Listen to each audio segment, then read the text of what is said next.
Supreme court Delhi excise policy scam से मुंसलिक money laundering case में BRS leader के कविता की जमानत की अर्जी पर मंगल 27 अगस्त को समाअत करेगा। जस्टिस बीआर गवाई और केवी विश्वनाथन की बेंच इस मामले की समाअत करेगी। अदालत ने 12 अगस्त को कविता की दरख्वास्तों पर सीबीआई और ईडी से जवाब तलब किया था, जिसमें 1 जुलाई के दिल्ली हाई कोर्ट के हुक्म को चैलेंज किया गया था, जिसमें उन दोनों मामलों में जमानत से इनकार किया गया था। वादे है कि ईडी ने कविता को 15 मार्च हैदराबाद में उनकी बंजारा हिल्स रिहाजगाह से गिरफ्तार किया था। सीबीआई ने बदनवानी के मामले के सिलसिले में उन्हें 11 अप्रैल को तिहाड़ जेल से गिरफ्तार किया था। दूसरी तरफ कविता ने उन तमाम इल्जामात की तरदीद की।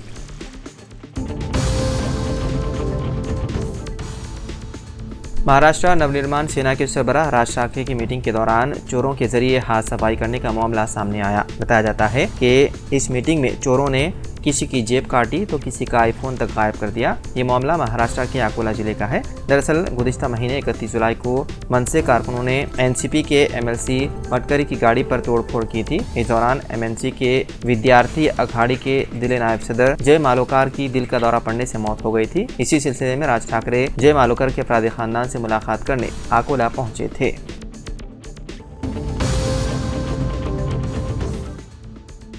हैदराबाद पुलिस ने पुराने शहर में 175 करोड़ रुपए के भारी साइबर स्कैम को बेनकाब करते हुए इस वाक़े में मुलव्विस 2 ऑटो ड्राइवरों को कर लिया गिरफ्तार, जिन्होंने साइबर मुजरिमीन को रकम की मुंतकली में ताउन किया था।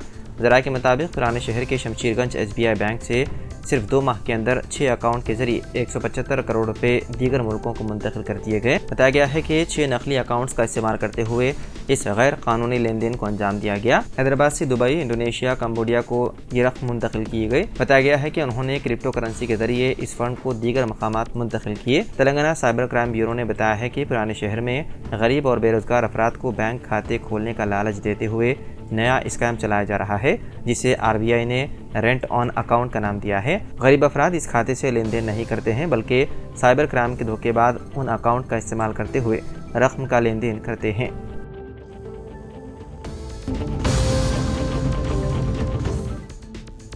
हरियाणा असेंबली इंतखाबात से पहले जेजेपी लीडर और हरियाणा के साबिक deputy chief minister Dushyant Chautala ने वाज़ेह किया है कि वो मुस्तकबिल में बीजेपी के साथ नहीं जाएंगे। साथ ही इंडिया नामी इतिहाद के हवाले से उन्होंने कहा कि अगर हमारे पास नंबर हैं और हमारी पार्टी को तरजीह दी गई तो हम ज़रूर साथ देंगे। ये बात उन्होंने मीडिया से गुफ्तगू के दौरान कही। लोकसभा इंतखाबात में पार्टी की कारकर्दगी पर दुष्यंत ने कहा, ये मेरी गलती थी, मैं किसानों की तहरीक को नहीं समझ सका। हमारे वोटों का बड़ा हिस्सा किसान का होता है। इस बड़े वोट शेयर की तहरीक के दौरान ये मुतालबा था कि मैं और मेरी पार्टी ने सोचा कि हमें हुकूमत के साथ खड़ा होना चाहिए, लेकिन हम उन जज्बात को नहीं समझ सके।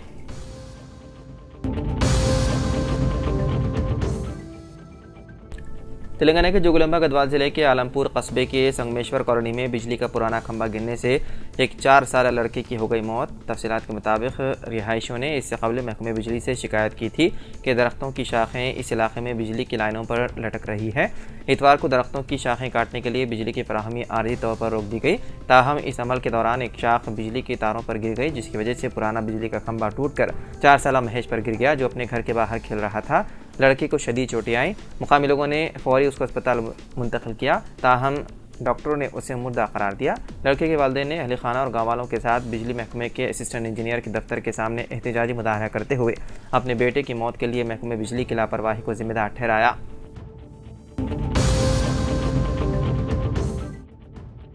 सिखों की सबसे बड़ी तंजीम शिरोमणि गुरुद्वारा मैनेजमेंट कमेटी के जरिए निशान साहब के रंग को लेकर एक अहम हुक्म जारी किया गया। इसके तहत खालसा पंथ की शान और इज्जत की अलामत निशान साहब का रंग अब भगवा यानी कि केसरिया नहीं बल्कि बसंती होगा। ये फैसला गुज़िश्ता महीने SGPC ने श्री अकाल तख्त साहब में हुए 5 संघ साहिबान की मीटिंग के बाद किया। इस सिलसिले में कमेटी की जानिब से खत जारी करके इस बात की जानकारी भी दी गई।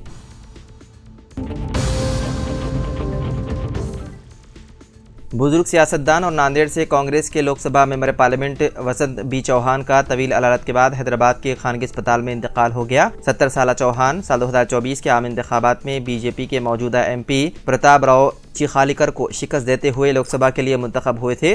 उन्हें 13 अगस्त को सांस लेने में दुश्वारी और सेहत से मुतालिक पेचीदगियों के बाद नांदेड़ के एक अस्पताल में दाखिल कराया गया था और कुछ दिन बाद हवाई जहाज़ से हैदराबाद ले जाया गया था।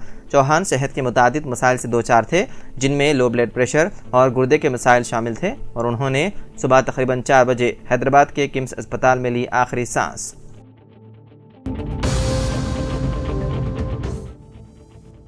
मोदी हुकूमत इसराइल को जारी गोला बारूद की सप्लाई फौरन बंद करे। अपोजिशन रहनुमाओं के मुतालबे को जेडीयू का भी मिला साथ। इसराइल और हमास के दरमियान जंग बहुत तेज हो चुकी है।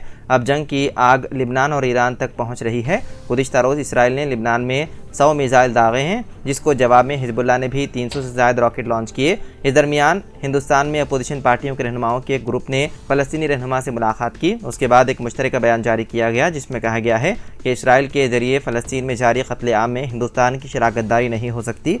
अपोजिशन रहनुमाओं ने मुतालबा किया है कि हुकूमत हिंद इसराइल को हो रही गोला बारूद की सप्लाई पर रोक लगाए।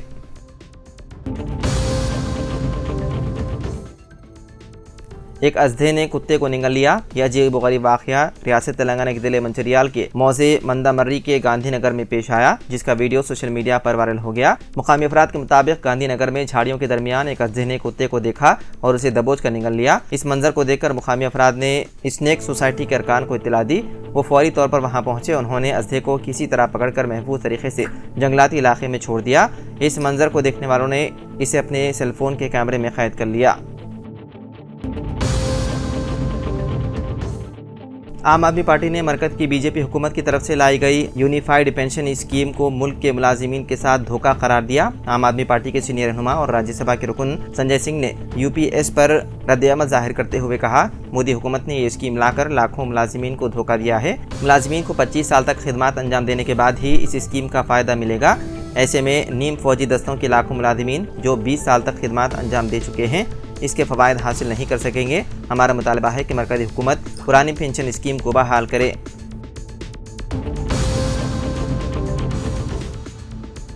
वज़ीर आला आंध्र प्रदेश और तेलुगु देशम के कौमी सदर एन चंद्रबाबू नायडू ने तेलंगाना में पार्टी के अहिया पर तवज्जो मरकूज़ की है।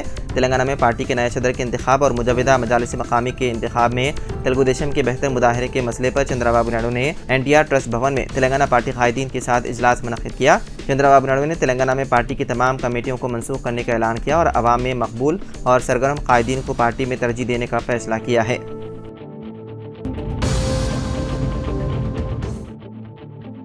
गवर्नर तेलंगाना जिष्णुदेव वर्मा ने राजभवन के तहत मौजूद सरकारी स्कूल का अचानक मुआयना करते हुए तलबा और असातिज़ा से बातचीत की। गवर्नर ने तालीमी मियार के बारे में मालूमात हासिल की और कहा कि तलबा के ताबनाक मुस्तक़बिल के लिए असातिज़ा को अपनी जिम्मेदारी निभानी होगी।